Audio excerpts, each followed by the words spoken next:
3, 2, 1. Rock Salt Musecast Experience with Aaron and Dave. And on the Zoom call, Aaron, it's Sal Polichetti all the way from New York. Yeah. Not New York City, right? Yeah. Dangerous are you place from to New be York right City? now. Oh, all right. So at the end of the last segment we were doing, you're about to tell the story how those wonderful blue outfits got into the the video or the recording. Yeah, how do you find like 20 matching outfits like that? Well, the thing was that it was an NBC morning show, and they had it was like an ecumenical talk show. There's called The First Estate, Religion in Review, and they had heard about us, and because we were pretty popular in Brooklyn and Long Island at the time, and they contacted us. A couple of us went into 30 Rock for a meeting, and okay, you're gonna move your lips to 2 songs. We'll pick them. I said, which 2 songs? Well, we'll decide when you guys get here. What do you wear when you play? As well, we had Sunseed t-shirts made up. We wear t-shirts and jeans. They go, oh no, not for television. You have to look nice for Sunday morning television. And blue is a very, very nice color. We want the girls to wear blue dresses and the guys to wear light blue shirts and a vest. Vests are very nice. Wear a vest. And it wasn't the whole band. It wasn't all 20 of us that showed up. I think only 8 of us are actually on the actual video. And 1, 2, 3, 4. Yeah, 8 of us. And that's it. I had to go out and buy a blue shirt. I didn't have a powder blue shirt. Was there a Kmart down the street or something like that? You got it from? No, actually, there was no Kmart's back then. I think I went to Corvettes. Wow, man. I never heard of Corvettes. I used to buy my records at EJ Corvettes because they every week a different label was on sale. If you wanted a Warner Brothers record, you wait until the Warner Brothers sale was, and you could buy an album for $1.99. Nice. Yeah, that's how I bought most of my records. Days. What? Yeah, you're not kidding. The same records I paid $2 for. Now you find them vinyl in the store. They're $40. Oh, I know. Even on the secondary market, I paid 10, 12, $15 for a used record. Yeah. Well, I mean, people have paid more than that, I hear, for the Sunseed album. Because the whole album. Because only ones that you will find actually in record stores are used copies, because we only printed 1,000 of them. That's crazy. And they're probably all on the East Coast. We printed 1,000 LPs and 1,000 cassettes. Did you say the last time you were giving them away? After shows or like for a couple of dollars? Well, we sold them at our concerts. Because we had to pay royalties for some songs, I think it probably cost us about $3 a record to make. We only sold them for $5 at our concerts. And if some people didn't have the money, we gave it to them. Here, take it. Yeah. I mean, it wasn't like it was a money make. Sunseed was never a money making thing, because there were so many of us, we couldn't make any money off it anyway. But by taking, and the only concert we ever charged admission for was the last concert in December of '83. Because we had to rent a room. We had a feeling it was going to be bigger than our usual concerts. So I think we sold tickets for $2, I think. And we advertised in the Tablet, which is the diocesan newspaper for Brooklyn and Queens. We took a quarter of a page ad, Sunseed's last concert. We had to rent an auditorium in a high school, because we want to know how many people were going to show up. And the money was going to go to charities. We found 4 homeless shelters and soup kitchens in the area. We were going to split the money between those 4 shelters. 4 or 5 days later, we had sold 1,200 tickets. Wow. Which was pretty much the capacity of the room. So we called the high school to ask for another night, and they said, well, we don't have another night. He says, but you have the auditorium for the whole day. Oh, so we could add a matinee. He says, yes, you can. So we announced we're adding a matinee, and pretty much those whole 1,200 tickets went to. Wow. So at 2,400, almost 2,400 people on the last show. And then, but luckily we had all the money ahead of time. We were able to write checks and actually during intermission of the shows, we had people from the charities come up and we actually presented them with the checks. That's awesome. So people saw that we actually gave the money away. That's awesome. But that's what we did. Every time we did a show, we put a box in the back of the room. Look, if you want to give whatever you want to give. And of course, some people were very generous, some people weren't, but that's okay. That's how we put gas in the van, and that's how we paid. That's how we paid for the record. Yeah. I mean, it takes a bit of fuel to keep the engine running. You know, Absolutely. if you take a look at what Aaron is wearing, he's wearing a t-shirt. Now, normally it is a LA Dodgers t-shirt, which I think he does intentionally just to mess with me. Big Dodger fan. Yeah. I went to Ebbets Field when I was 5 years old. Oh, wow. Okay. Wow. Is that because Giants used to be out, or you're a Dodger fan? You said. I'm Yeah. sorry, I'm getting Yep. confused. You know, he grew up when the Brooklyn Dodgers were probably still Well, yeah, there. my mom was a big Dodger fan too. And See, then, my dad was a Yankee fan, and his younger brother, was a Dodger fan. So before my father could take me to Yankee Stadium, my uncle hijacked me and took me to Ebbets Field. I don't remember much, but I remember walking through the tunnel and and seeing green, because we had black and white televisions back then, and yeah. it was so green, like the grass. Yeah. And Oh, and yeah. you smell the peanuts and the hot dogs and the guys playing that awful music in the bleachers and the old lady with the cowbell. I mean, I remember all this. I don't remember the game, but that Yeah. I remember. That stayed with me. That's pretty cool. Yeah, It's America's pastime, that's for sure. I agree. Yeah, a lot of memories built around. Anyhow, as I was saying, Oh, go ahead. I'm sorry. no, that's fine. So Aaron wears these t-shirts, and I'm like, dude, we're going on YouTube, and didn't you learn anything from Sal? You don't wear a shirt and t-shirt. You got to wear. See, I got a nice collar Well, shirt on. You've never worn vests though. No, I don't look good in vests, because typically fat guys don't look good in vests. That's true. Well, I'm wearing it. I'm wearing a t-shirt. Oh, Hartford. Hartford. Yeah. Yeah, it's a school my daughter auditioned to, but didn't get in. But I like the shirt. Oh, cool. You know, I'm here. I'll get a shirt. That's exactly what it was. That's exactly right. Oh, so after Sunseed, what other bands did you play in after Sunseed? Oh, I never stopped. Okay. Um, Maybe your favorite band after Sunseed that you played in. There's like, oh man, you know, again, I know it's hard sometimes picking a favorite. Actually, I played in a wedding band for about 20 years. And you know what?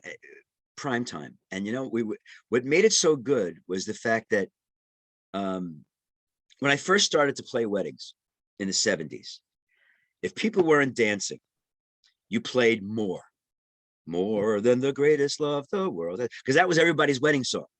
So if people weren't dancing, play more, bang, everybody got up to dance. By the 80s, if people weren't dancing, you played Roadhouse Blues by the Doors and everybody got up to dance. So besides the wedding standards, we were playing stuff from the 50s and 60s and stuff that we played growing up. And we took requests, which we never turned down a request. No matter how bad it came out, we just played it. Power through it, man. Yeah. And most of the time, and there was 7 of us. And as long as like 3 people in the band knew the song, we played it. And everybody else figured it out. And actually the band I'm in now is One Swift Kick. That's a great name. Yeah. Well, pretty cool guys with this. We're 4 old guys. Well, 3 old guys and 1 sort of old guy. And we play 50s, 60s, early 70s. Oh, cool. So in a 2-hour show, we'll wind up doing like 50 songs because all of our songs are like 3 minutes long. And I'll tell people like, hi, we're One Swift Kick. If you don't like what you hear, relax. In 2.5 minutes, you'll hear something else. Right. You know, And we play station. Oh, go ahead. we play Beatles and Stones and Elvis and Roy Orbison and stuff you've heard a million times, but people like it, and that's what we do. I used to work at an oldie station. Cool. So I know what you're talking about. 2.5 minute songs, 3 minute songs. And at this station, the studio was up at the front of the building and the bathroom was clear on the other side of the building. And you go, well, what's the longest song I could possibly grab? I mean, the best you can do is like a 5 minute, like Rolling Stones song or something like that. Is that what are you gonna do? That's right. It's something you can play songs. It's something you could play in Agata Davida and go grocery shopping. Oh, you know what? Now I've done that. Yeah, because I went to work at this other radio station, and I was getting there. It was a Saturday night, something like that, and I was saying to the guy that was getting off, I was like, "Sorry, I'm running late. I didn't even have a chance to get something to eat, and I had like a 6-hour shift." Okay. So he goes, "Oh, what are you worried about?" He goes, "Throw on, Peter Frampton and Comes Alive, and right. go down to the Burger Kings." Right. I was like, that doesn't sound like a bad idea. That's what I did. And I went on down to the Burger King, and I knew exactly how much time I had left because they were listening to my radio station while I was there. So I could hear Frampton on the radio. Yeah. What's that one? Do you feel what I feel, or? Yeah, I think that's the one. Yeah. 12 minutes of my life I'll never get back. I think the longest song we do, and the only reason we do it is because our guitar player is just terrific. We do Sultans of Swing. Oh, the Dire Straits song. Yeah, I think that's the longest. That's in terms of length of song. I think that's the longest song we do. I don't think the Yardbirds ever recorded a song longer than 2.5 minutes. We do 2 Yardbird songs, and you blink your eyes and they're over. Yeah, but, part of the reason for that was you had to get it on the radio. That's exactly right. Yep. So when I first started in radio, that was one of the things that they started teaching me was, it was a Huey Lewis track. I don't remember what song, but they're like, it was a 5-minute song. He goes, we got to cut it down to 3.5. 3.5's the magic number. So sitting there cutting Huey Lewis out of his own song. Well, that's the story about Bohemian Rhapsody too. Yeah. They were afraid no one was going to play it. Yeah. And now it's so overplayed. So overplayed. That's the other problem of working in radio is they give you, like another DJ would say, a box of records, and they're like, here, play these for all of eternity. So songs like Bohemian Rhapsody, I go, what a great song. I just cannot listen to this one more time. Yeah, I've never seen anybody change a radio station so fast when Freebird comes on the radio. Yeah. I've had shirts with the sleeves have caught fire, moving so fast to change that station. It's like, no, I'm sorry. When I was working for the phone company, I worked in Manhattan, mostly in the Village, and I had to fix the phones once in CBGB's. Oh, wow. And I was in there. In fact, that's where I first found the place. And I actually went and I saw Talking Heads there. And very cool.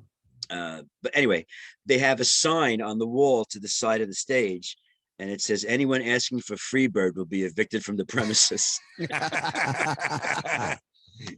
that's the go-to, Aaron, when you're at a show. Freebird! Yeah. Freebird!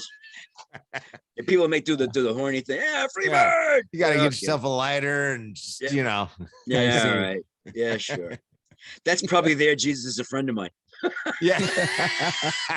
It probably is. Do you ever try to, hey, get a friend to request it so you can play it in this other band? Well, actually, here's the funny thing. We're playing in a couple of weeks at a concert series in Middletown, New York, my town. And we've been doing that concert series for 15 years now. but we don't do my song. I don't know why, but it doesn't fit the genre. I don't know. We just don't do it. I did a radio, a podcast interview with a gentleman, Caswell Cook, in Misquannacut, Rhode Island. And it was through Jesus, a friend of mine. And we were talking, and he says, oh, we have a big music festival in the fall. We'd love to have you come by. Maybe you could play with my band. I went, okay, sounds good. 2 or 3 months ago, I found him on Facebook. I messaged him. I says, what about this show? He goes, well, can your band do it? I went, yeah, okay. I got to get my guys to drive to Rhode Island. Well, he offered us a ridiculous amount of money. So the guys said yes. But that always gets you there, money. Yeah. I mean, personally, I don't care. I mean, I'll play for free because, and this is one thing I noticed from knowing all these ska musicians over in the UK. Most of these bands have 8, 9, 10 people in the band. Right. And it's like, how do they make money? They really don't. They do it just to play, just for the love of playing, right? To get away from their jobs, to get away from their, I don't know, their families. I don't know. If to them, it's just to be out and to make music. So, and I was always like that too, man. I don't need the money. I do it because it's fun and I enjoy it and it keeps me young. And I have friends that are my age that haven't played in years, that quit playing years ago. And I never understood that. But yeah. Anyway, so I told the guys in the band, I says, you realize that the backsplash on this whole thing is that we have to play my song because that's the whole reason we got invited to this thing. And they went, yeah, you're right. So yeah, we played it. We rehearsed. It's fine. It's good. They're okay with it. In fact, at rehearsal last Thursday, my guitar player says, well, make sure you bring a pen with you. That's why. Because people are going to be asking for your autograph, not mine. Well, okay, if you say so. Well, you got over 13 million views on YouTube, but I mean, well, I suppose. I had nothing to do with it. Well, I mean, you had a little something to do with it. Well, yeah, I didn't post it. It wasn't my idea.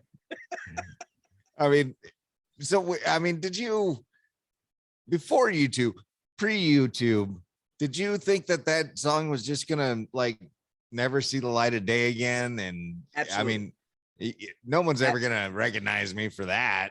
Absolutely. The only thing, I say, Sunseed broke up in '83, December of '83. Every now and then I would get a phone call from some kindergarten teacher in a Catholic school saying, oh, our kids are graduate kindergarten. We'd love to sing your song. They want to sing your song at their graduation. Give you permission? Yeah, sure, fine, whatever. And like I said, it hadn't, I don't know when the YouTube thing broke, 2008, 2009, I guess, somewhere around there. No, you're right. Hadn't given it a second thought, especially since I was right after Sunseed broke up. Patricia Costa, my first wife, who was in the keyboard player in that video. And one of the reasons why, there were other reasons why Sunseed disbanded, but one of the reasons was that she wanted to do her own thing. She had dozens and dozens of terrific Christian pop songs written. So what happened was, it was me, the drummer, the guitar player, Frank, and our sound man, Richie, who also played keyboards and horns.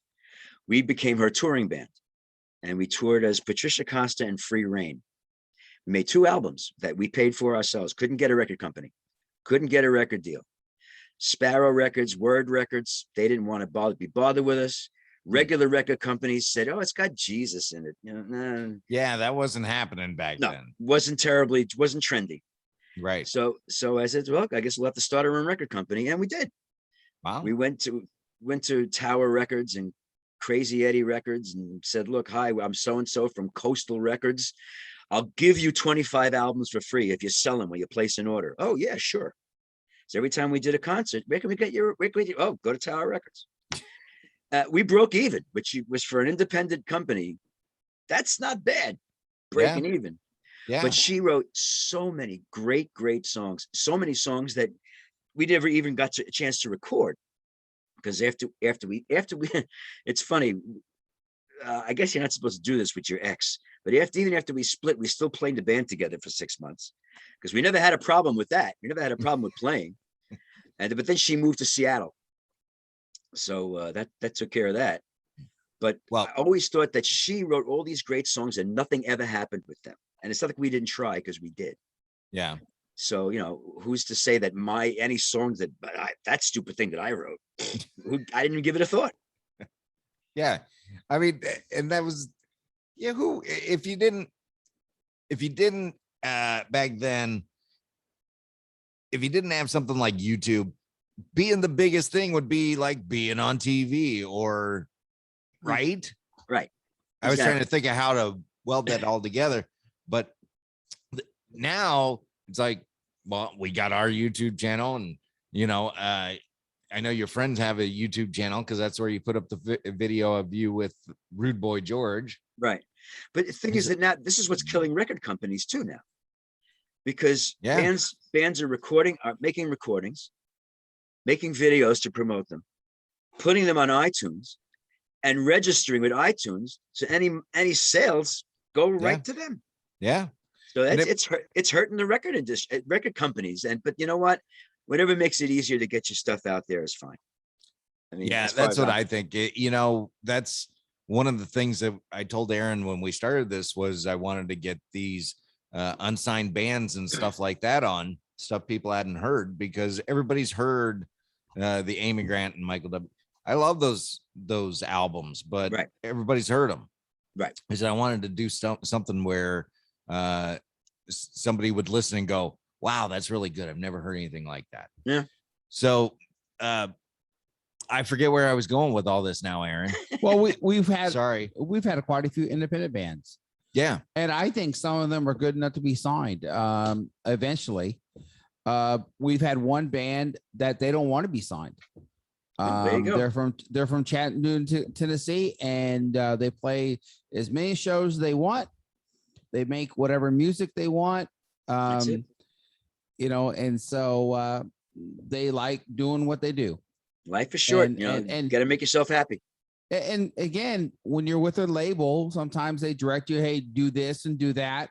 We have an artist we play here and there, Leslie Phillips, and they kind of forced her out of what she was trying to do and left. So again, when you have your own label, own stuff, you can do what you want. Yeah, absolutely. And I think the record labels, I years ago I did a Christian easing, so I dealt with record labels, AR people, trying to get interviews with different bands, and I got to see, I won't say the dark side of record labels, but it wasn't good, and the business side of it. Yeah, and I think they've kind of done it to themselves. Well, sure. That's all throughout history. A lot of those groups from the 50s and 60s made no money at all. Yeah, just got robbed blind, and it's crazy. A horrible it's insane thing. Now, well, you mentioned one of your emails. You mentioned the Insiders. Yeah. Yes. Insiders with a Z. Yep. Right. Yeah. They recorded my song. Did they really? Yes. Yes. It's very different and wild. I love it. Yeah, we're gonna play it during this our Musecast. We're gonna play it. Oh, all right, cool. Just let people know a different version. So yeah, absolutely. Yeah. But so can I talk about the cover with Rude Boy George? Oh, absolutely. Okay, so you're re-recording, remastering Jesus is a friend of mine with the Rude Boy George. Yeah, we started it in 2009 December, I think 2019, and then COVID hit. Yeah. And we didn't finish. I mean, stuff was done remotely. I did half of my vocals from home, and the other half I went into the studio, just me and the engineer, and we didn't mix it until a few months ago. And I said, wow, I was like, I don't think Sgt. Pepper took this long to record. But yeah, it's done. Let me know if you can't find it. I'll send it to you again. Yeah. I haven't heard it yet, but it's a little quicker. It's a little peppier. Okay. And it's real. They're a ska band. I mean, that's probably the way it's supposed to sound. And I like ska bands because, like you were saying earlier, and I've said this to Aaron many times, you can't write a ska song about like your dog dying. Nope. That's a country song. You just can't. Yeah, my dog died. My girl took my truck and ran away. Yeah. And funny, people ask me, says, is it true that's the only song you ever wrote? Yeah, it's the only song I ever wrote. Why did you write another one? And I said, have you listened to the words to the song? I mean, that was really a bird. I mean, it's so clever. I could never do that again. Well, and when this is not a joke, Aaron, I do listen to Jesus Is a Friend of Mine, and Sal was nice enough last time he was on, he sent us a CD of it. Yeah. So of the whole album. Yeah. By the way, with a very nice picture. He doesn't remember. Sal doesn't remember. See, he signs so many autographs, Aaron. He's like, here, Dave, next, who? Yeah. Oh. I don't know where I was going with that one either, but I do know. So when we started doing this podcast, I came to Aaron. I went, I got this song and I want it to be our opener. And I played it for him, and he goes, every day. And I went, yeah, it's great. Listen to it for sure. It can't get any better than this. He's like, really? But what did it take you? You said like 3 times, right? Yeah, I bought in after that. Yeah, I get it now. Yeah. Yeah. So kind of wears you down, No, it is clever. Have you ever listened to a commercial and then you listen to a commercial and then like 3 days later you're singing the jingle of the commercial that you didn't really like, at first, but it just caught on to you, and that's what the song does. It's a lot of fun. Yep. And that's why you have 13 million views on YouTube, because it's a lot of fun. And I sometimes I'll read the lyrics and I'll go, I can't believe I wrote this. I mean, I'm not that clever in real life. I'm really not. And in all honesty, as a Christian, Jesus is a friend of mine. He's not only my savior, he cares for me just like another friend would. Yep. And so there's some truth to the song. Yeah. But it's clever, and the music, as you explained the last time you were on, you heard a ska song and you're like, I'm going to write a song that sounds like this. Yeah. And it's pretty much a 2000 ska kind of tune. Yeah. Well, this is weren't you, Jesus Is a Friend of Mine was in Glee, right? Yes. Yeah. In Glee. It was in Glee. They tracked me down. Actually, before that, it was on a show called Community with Chevy Chase. Oh, that one? Yeah. It's a sitcom. They contacted me. They says, we're going to use a small portion of your song, and they paid me a little bit. And we watched the show. Someone sang 10 seconds of the song. The premise of the show was they wanted to have a holiday party, and everybody there sitting around the table, they were all different religions. So they were arguing about what kind of holiday party to throw. And she's very funny. The black woman, the actress, she's on, she's on Talking Dead a lot. Okay. I don't remember. I don't know. She's very funny. She's such a sweetie. Anyway, she was running the meeting and she goes, oh, come on, let's stop fighting. Come on. Everybody sing. Jesus is a friend of mine. Come on. You know it. Jesus is a friend of mine. That's it. That's all they did. And I got a check.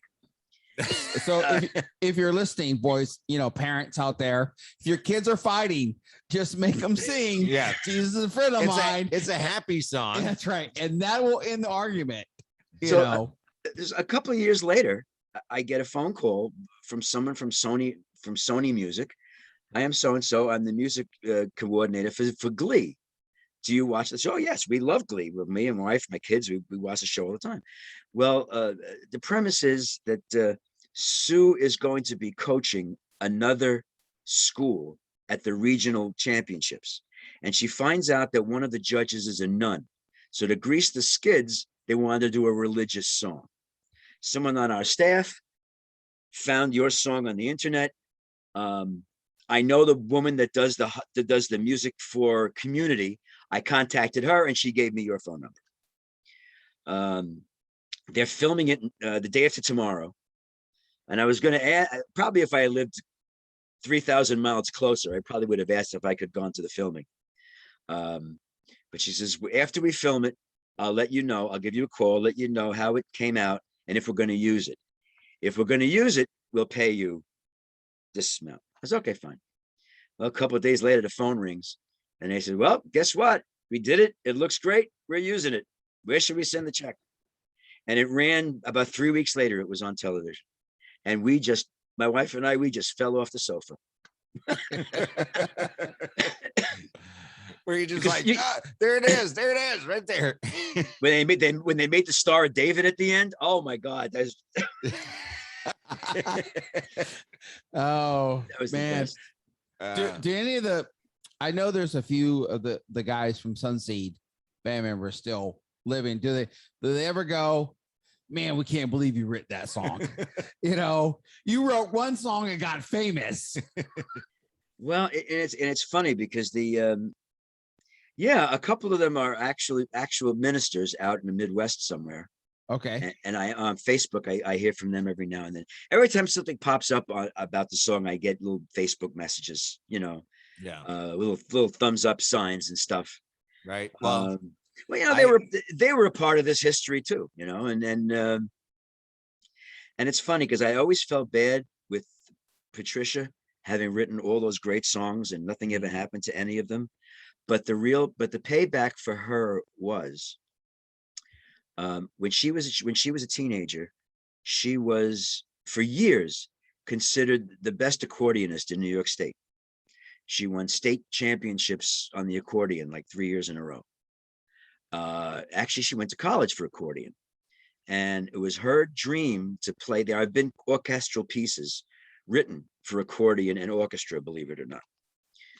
Well, when this thing got to be popular, she was teaching at a college, I think, in Washington State, and it got to be popular. And she called me up or sent me an email. She goes, "Could you do me a favor?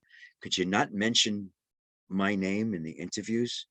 I said, "Well, the album says Patricia Costagliola, which is your given name, but you go by Dr. Patricia Costa. I had never once said Dr. Patricia Costa, so you're safe." She went, "Okay, thank you." About 2 years later, she called me. She was at a meeting at her college, some fundraiser thing. And someone came up to her and said, "Aren't you the girl from that music video?" Oh, that's great. She said, "I wanted to dive under the table." but I said, "Yes, I'm the girl from the music video." They said, "Hi, I'm so on and so forth from the Seattle Symphony." Wow. And they started talking. And she mentioned this accordion piece. And he said, "We've been dying to play that piece, but we don't know anyone that can play it." Because I've been playing that piece since I was 15 years old.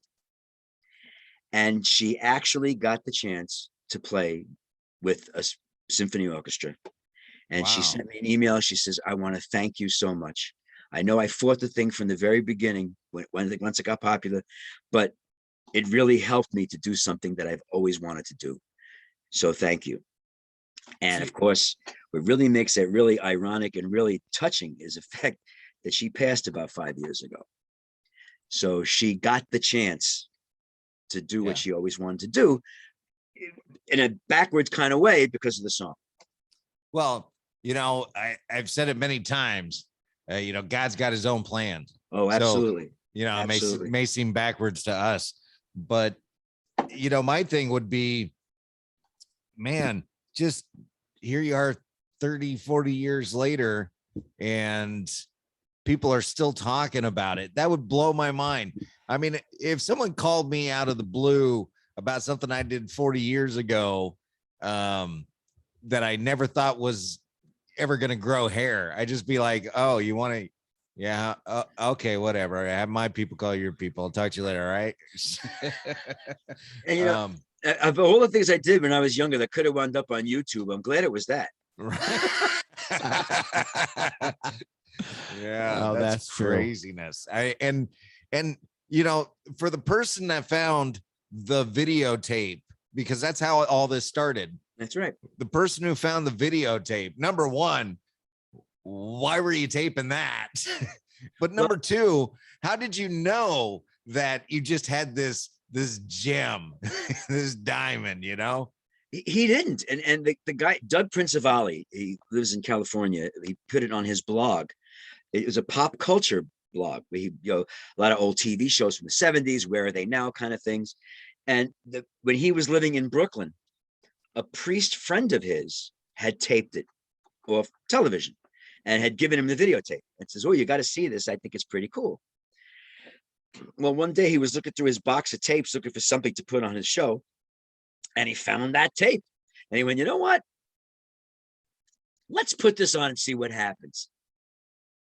And that's what happened. He gave it no introduction.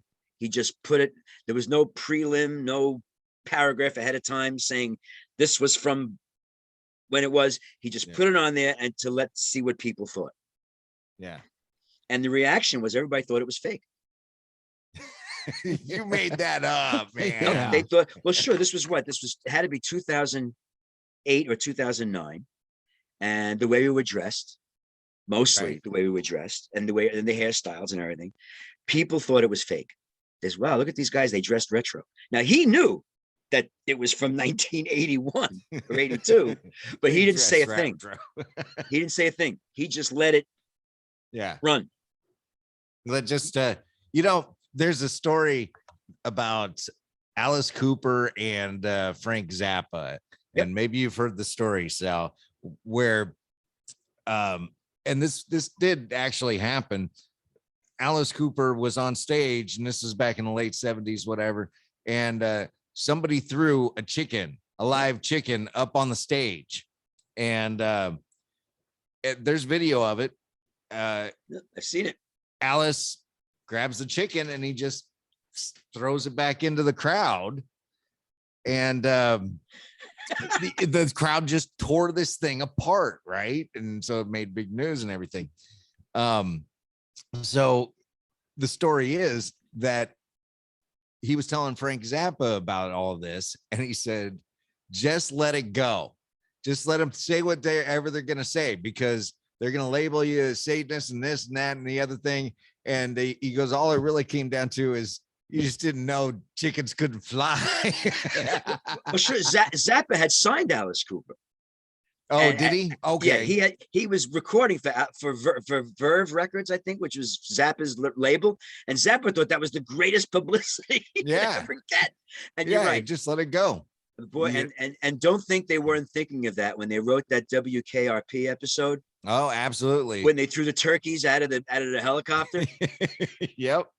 That chickens and turkeys really don't fly. No, they don't. They do not.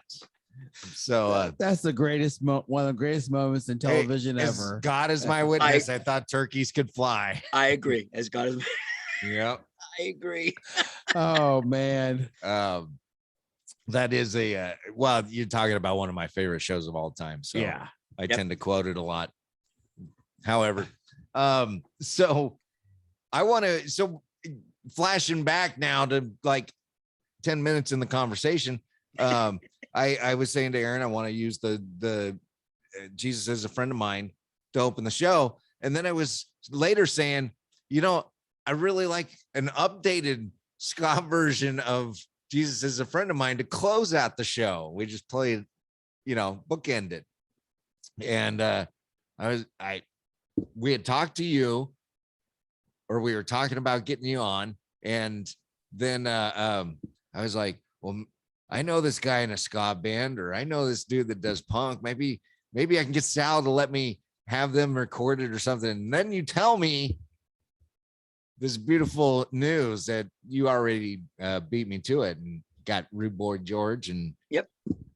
So we're going to have an updated cool version. Not that the other version wasn't cool, but cooler version Yeah. of Jesus Is a Friend of Mine, Aaron. So you can play it on our next crabbing trip. Yes. Jenny On a George loop. is a great sax solo on it. Who does? Jenny George. Jenny George. Jenny, right? Great sax solo. Yeah. How From many Rude people Boy. how many people in Rude Boy George? Lucas is the drummer. Rob and Rob are the two guitarists. Jenny, who is one of the Rob's wives, she plays saxophone. Pamela Buckley, Pamela Anderson Buckley. I call her the real Pamela Anderson. She plays keyboards, and Mark Wasserman plays the bass.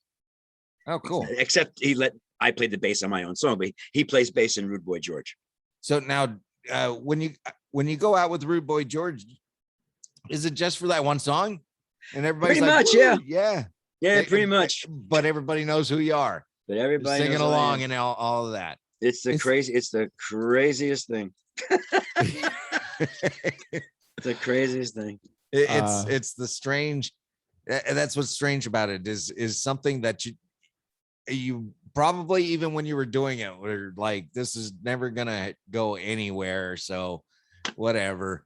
And then 40 years later, you're like 13 million views on YouTube, and it's funny. Trips to England and all that. yeah, and trips to England. And it's funny, all these people that especially the UK ska musicians, all the guys I meet, they all say this. They all go, and sometimes and there is another podcast. What the heck is The Bidness? BIDNIS, and he's based in California, and he has ska musicians on from all over the world, panel discussion. And I did his show.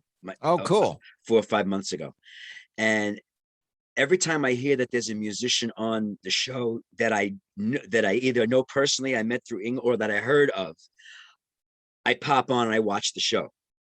Somehow the conversation turns to me because there's a ribbon on the side. There's a ribbon on the side of the screen while they're doing the podcast where people can make comments. And every now and then the host will refer to the comments. So if it's somebody I know, I'll pop in and say, hi, Paul, or hi, Mark. And the host will say, and Caroline from Texas has a question. And look at here, our friend Sal Polichetti from Jesus is a Friend of Mine.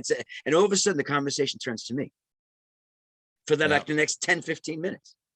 Yeah. And what amazes me is they all say, wow, what a nice guy. He's such a nice guy. It's like, did you expect me not to be a nice guy? I wrote a Jesus song. Hey, I'm not gonna lie, Sal. I'm not gonna lie here.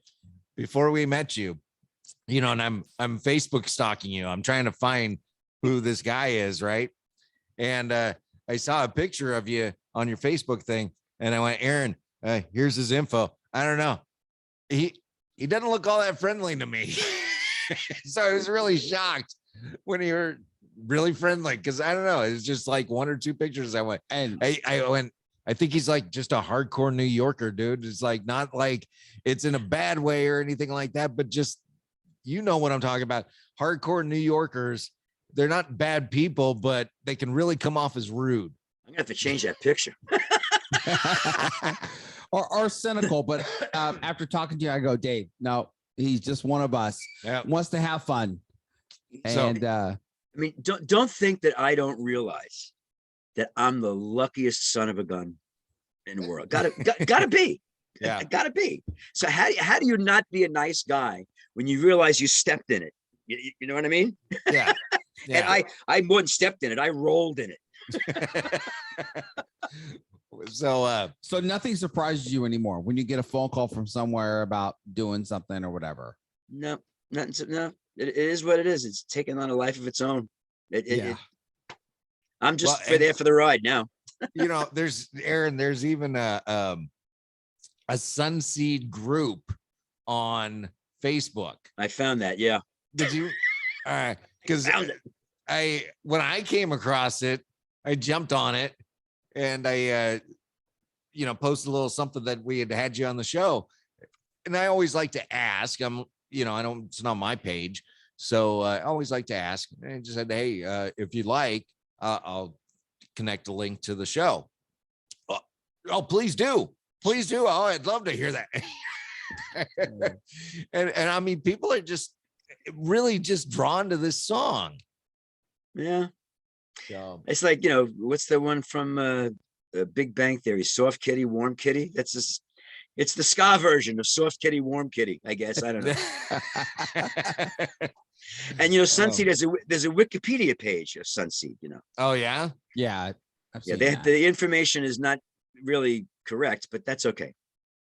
Yeah, I find that a lot with Wikipedia. In fact, somebody has actually made a YouTube channel out of that, where they get like rock stars like, say, Rob Zombie or something like that, and they go through their Wikipedia page and they ask the celebrity, is that true? And they'll tell you, nah, that's not true.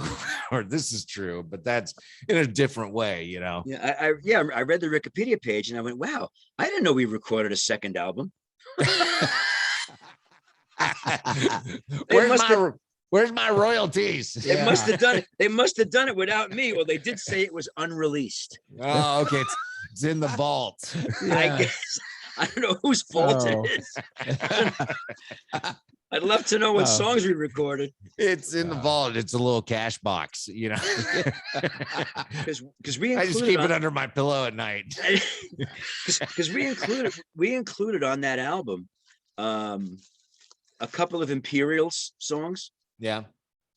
Gospel Ship and Sail On, because they were big concert songs of ours. Yeah. When we played them, but we had to pay royalties to who I don't know who did the research in the group, but we had to pay royalties for that.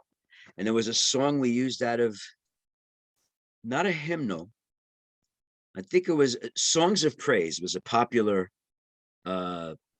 Christian music book at the time. Songs of Praise, I had like 3 volumes of it. We used a song from there, and so we tracked them down. We had to pay them royalties for a song we used, but it is what it is. Yeah.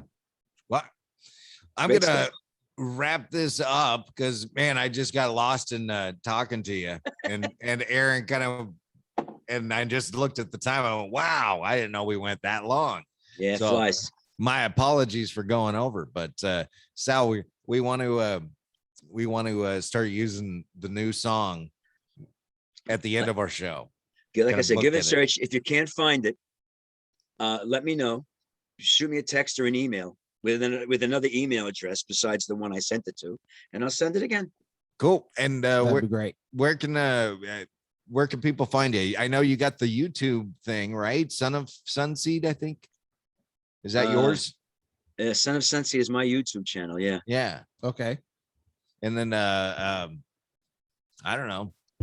Like I said, the new one's not available for release yet because, like I said, we haven't decided exactly what we're going to do with it. But I'll let you guys know when we do. But okay, that'd be great. Like I said, you guys can have it to play on your show. Just don't spread it around. No problem. Don't give it away. Yep. I ain't giving that away. No. All right. We'll put it in our vault. We got a vault around here with the second Sunseed album. I got a cash box under my. All right, Sal. Thank you very much for coming on again. I appreciate it. And it's always fun talking to you. I'm glad you're feeling better and start doing shows again. Yep, absolutely. Thank you very much. Yeah, I'd love to go to New York and see. That'd be cool. Yes. Maybe I could play cowbell. And who could use more cowbell? Exactly. Right. See, this guy gets it. Yes. Thank you again for coming on. Thanks, Sal. Not a problem. All right. Take care. Another Sunseed song coming up. So, all righty. Thank you.